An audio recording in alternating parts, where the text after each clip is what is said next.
आज का ट्रेंड चल रहा है इजी मनी। 100 में से 90 बेईमान, फिर भी मेरा भारत मान। आज लोगों को जितनी पैसों की भूख है उतनी कभी संस्कारों की भूख नहीं होती। आज लोगों को जितना पैसे के पीछे की दौड़ है उतनी कभी संस्कारों के पीछे की 10% भी दौड़ नहीं होती। और उसी वजह से आज का पूरा समाज खोखला होता जा रहा है, और खोखला समाज आगे की संतानों को भी खोखला कर देगा। हमें ये समाज को खोखला नहीं बनना देना, हमें ये समाज को मजबूत बनाना है। और समाज को मजबूत बनाने के लिए हमने अपने आप को मजबूत बनाना पड़ेगा। जो इजी मनी का ट्रेंड चला है वो इजी मनी से बाहर निकलना पड़ेगा। इतना निश्चित करिए कि हमारे घर में जो भी संपत्ति आएगी वो नीति के मार्ग से आएगी, न्याय के मार्ग से आएगी। वो किसी को हंसाकर आए तो बहुत अच्छा है, लेकिन किसी को रुला के तो 100% नहीं आएगी। इतना निश्चित कर लीजिए।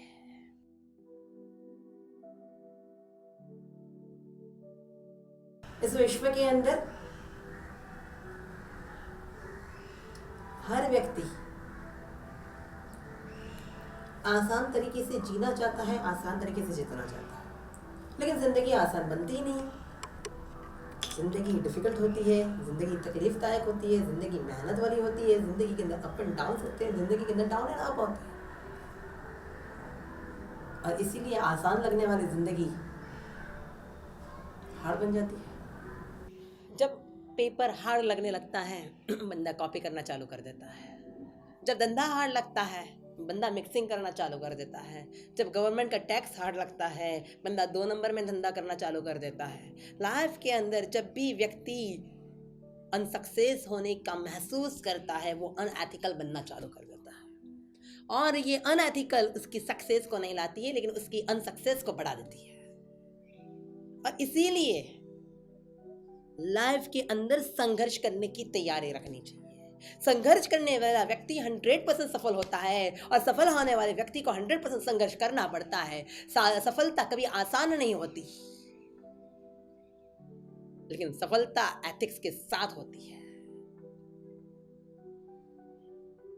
पुण्यशाली, पूछिए हम लोगों को आसान जीत चाहिए या फिर हम लोगों को मेहनत के साथ वाली जीत चाहिए। आज का ट्रेंड चल रहा है इजी मनी। लाइफ में लोगों को पैसा बहुत इजीली चाहिए, और इसीलिए लोग सट्टे पे चढ़ते हैं। इजी मनी जितना इजीली आता है उतना इजीली आपकी जिंदगी को लेकर जाता है। पूछिए अपने आप को, इजी मनी के लिए हम लोग हमेशा प्रयत्नशील होते हैं या नहीं होते हैं? जब व्यक्ति पैसा आराम से कमाने की ट्राई करता है वो आराम से धीरे धीरे पैसा हराम से कमाने की रास्ते के ऊपर आगे बढ़ता है। इजी मनी नाम का कोई वर्ड हमारी डिक्शनरी में नहीं होना चाहिए। हमारी डिक्शनरी में हमेशा एथिकल मनी नाम का वर्ड होना चाहिए।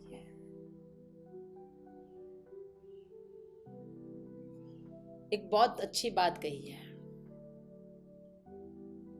व्हाट्सएप पर बनाया हुआ दोस्त,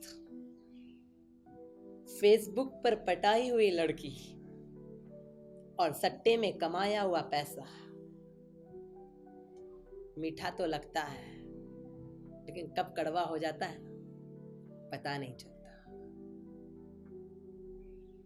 इजी मनी की जो आज दौड़ लगी है उसमें लाइफ बिजी होती जा रही है, लाइफ क्रेजी होती जा रही है, और अल्टीमेटली लाइफ फेल होती जा रही है। गुजराती के अंदर बहुत सुंदर ऐसी कविता है, दौड़ता था ત્યારે લાગતું તું કે મારા જેટલો કોઈ સમર્થ નથી, દોડતા હતા ત્યારે લાગતું તું મારા જેટલો કોઈ સમર્થ નથી, પાછળ વળીને જોયું તો ખબર પડી આટલું દોડ્યા એનો કોઈ अर्थ નથી। आज जिस तरीके से लोग पैसे के पीछे भाग रहे हैं, क्या पैसे के लिए ही जिंदगी मिली है? इजी मनी प्राप्त करने के लिए लोग इजीली पाप को करना चालू कर देते हैं। लोग इजीली एथिक्स को भूल जाते हैं, लोग इजीली परिवार को भूल जाते हैं, लोग इजीली अपने दोस्त को भूल जाते हैं, लोग इजीली अपने ज़मीर को भूल जाते हैं।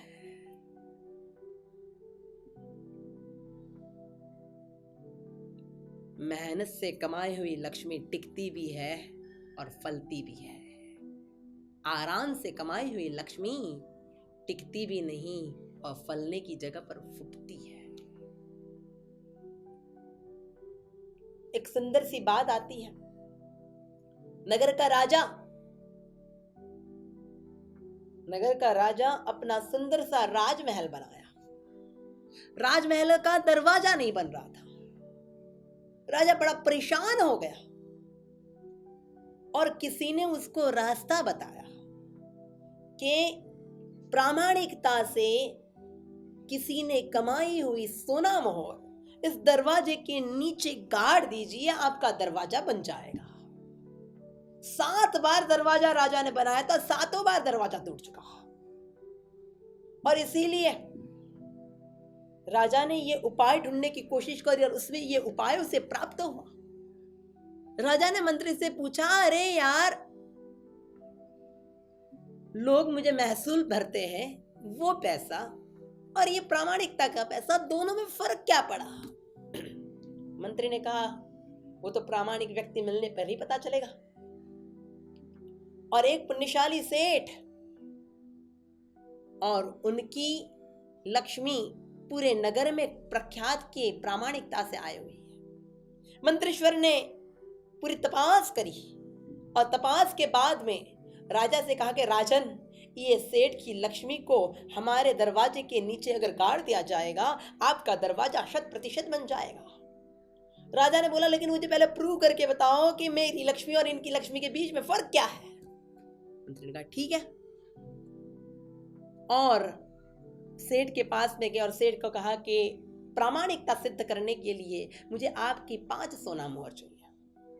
सेठ ने 5 सोना मोहर दे दी और मंत्रीश्वर ये सोना मोहर लेकर राजा के साथ में एक मच्छीमार के घर पे गया और मच्छीमार को वो सोना मोहर दान में दी कि भाई ये तू रख ले। 5 सोना मोहर उसके हाथ में आई। मच्छीमार मच्छी को सुधारने का काम कर रहा था। 5 सोना मोहर जैसे हाथ में आई और दिमाग में विचार आया, इतने सालों से ये हिंसा का मैं व्यापार कर रहा हूं, खुद भी हिंसा कर रहा हूं, दूसरों को भी हिंसा में जोड़ रहा हूं, क्या मिला मुझे? नहीं, ये हिंसा से मुझे नहीं जीना। विचार आगे बढ़ता गया और उसने कहा कि ये कितने सुंदर से सेठ मुझे 5 सोना मोहर दान में देके गए। वो तुरंत ही नगर के अंदर निकला और एक बड़ी सी लारी उसने ले ली 2 सोना मोहर देकर। 2 सोना मोहर के अंदर लारी के ऊपर का सामान लिया और नगर में वो सामान को बेचना चालू किया। पहले ही दिन में 1 से 2 सोना मोहर उसने कमा ली और लगभग हफ्ते तक वो मच्छीमार धीरे धीरे ये धंधा करते गया। उसने अपनी मच्छीमारी का धंधा भी छोड़ दिया। राजा के पास में पूरी रिपोर्ट, क्योंकि राजा खुद वो तपास करने के लिए जा रहा था। अब मंत्रीश्वर ने कहा कि ठीक है, ये सेठ की लक्ष्मी का तो आपने देख लिया परिणाम, अब आपकी लक्ष्मी का परिणाम देखते हैं। और मंत्रीश्वर ने राजा के हाथ से 100 सोना मोहर ली और एक संत जो सुंदर सा ऐसा प्रवचन करते थे, उनके पास में जाकर वो 100 सोना मोहरें उन्हें सौंप दी। रात का समय हुआ। ये संत सोचने लगे, अरे पहली बार किसी ने ये 100 सोना मोहर मुझे दक्षिणा में दी है। बड़े खुश हो गए कि जिंदगी में मैंने कभी कोई भोग सुख को प्राप्त नहीं किया, मुझे सिर्फ ये संत की ही जिंदगी नहीं जीनी है। कुछ तो आराम चाहिए, कुछ तो फ्रेशनेस चाहिए, कुछ तो एंटरटेनमेंट चाहिए। और संत वो पैसा लेके निकला कपड़े वाले के यहाँ से सुंदर से रसिक उद्भट ऐसे वश ग्रहण किया। वो पैसे लेकर दारू वाले के यहाँ पे गया, सोचा आज तक कभी मद्यपान नहीं किया, आज देखो तो सही उसका नशा क्या होता है।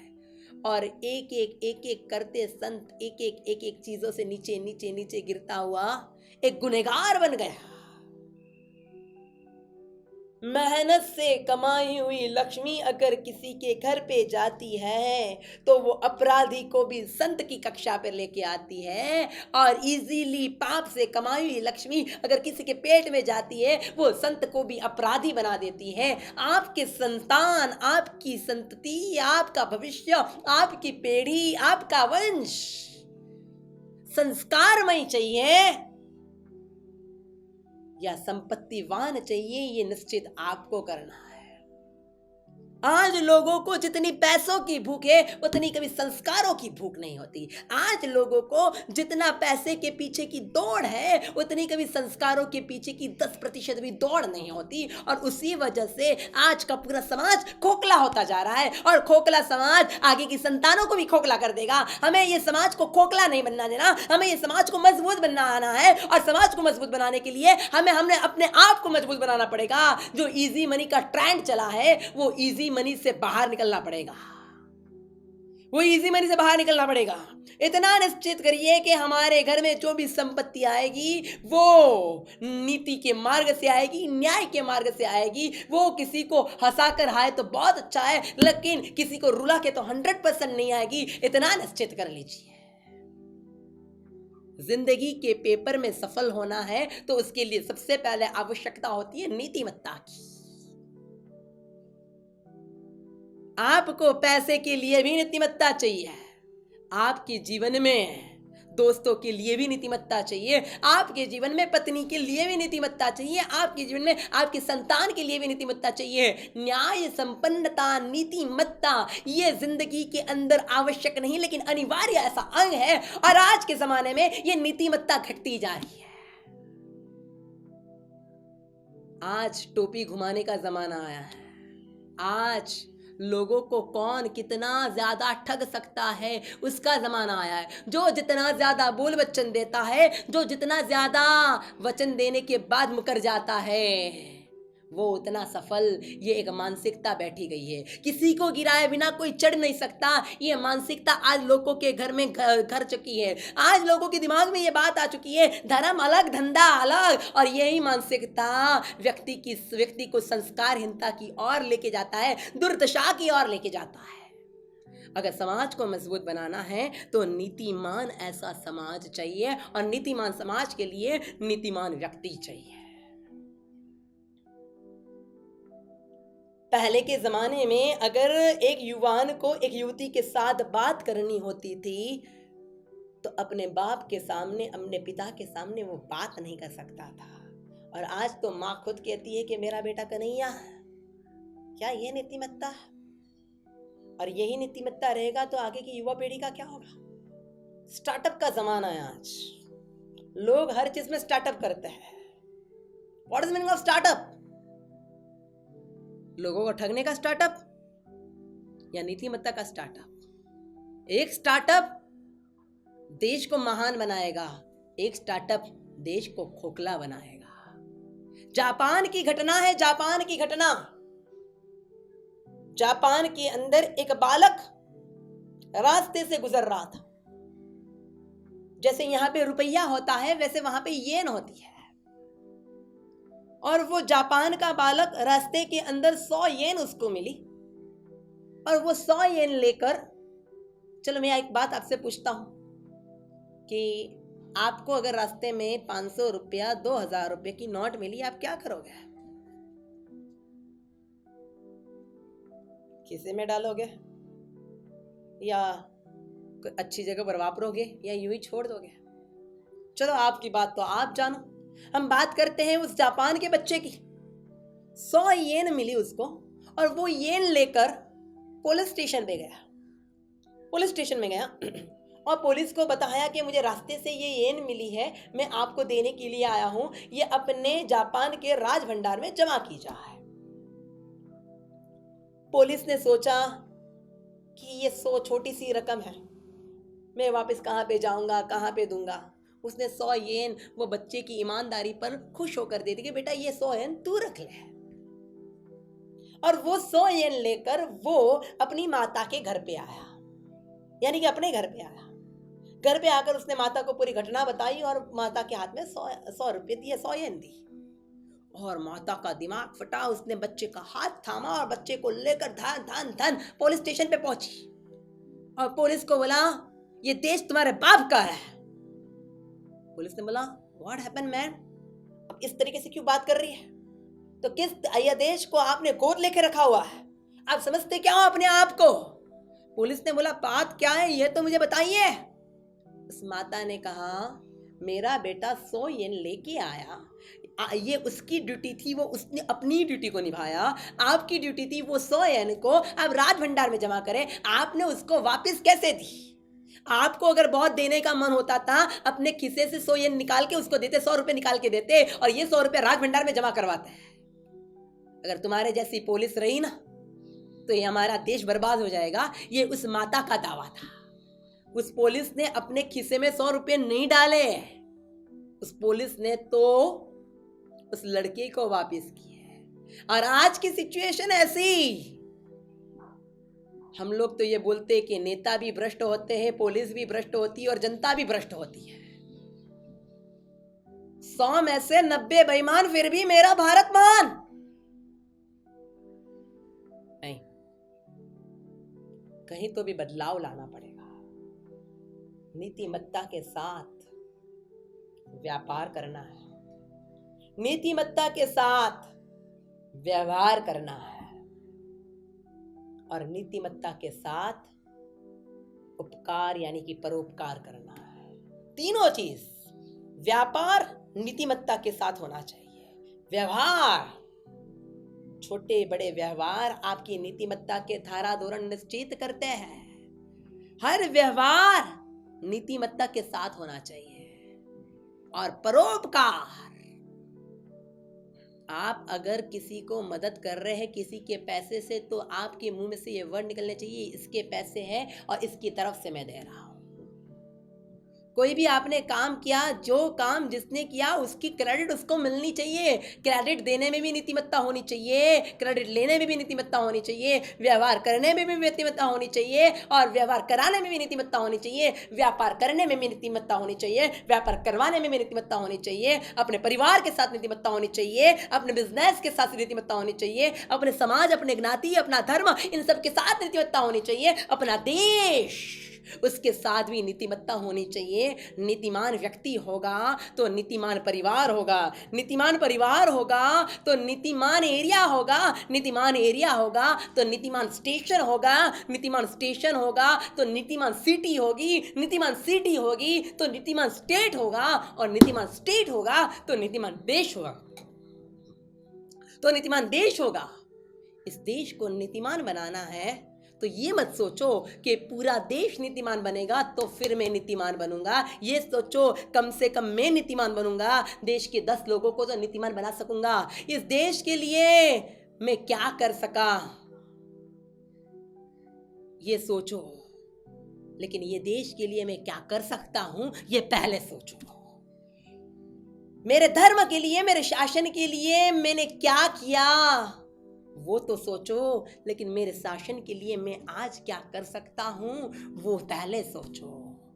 भविष्य के सपने देखने की जगह पर या भूतकाल के अंदर रोने की जगह पर वर्तमान के अंदर नीतिमान बनकर हम देश और शासन की सेवा करें। परिवार और अपनी सेवा तो स्वयं हो जाएगा, देश और शासन का विकास करें, अपना और अपने परिवार का विकास तो स्वयं हो जाएगा। बस हम खुद सज्जन बने, समाज को सज्जन बनाए और देश को सज्जन बनाए और सज्जन देश हमेशा विकास करके प्रगति करता रहे और परंपरा से मुक्ति को प्राप्त करे। यही मंगल आशीर्वाद।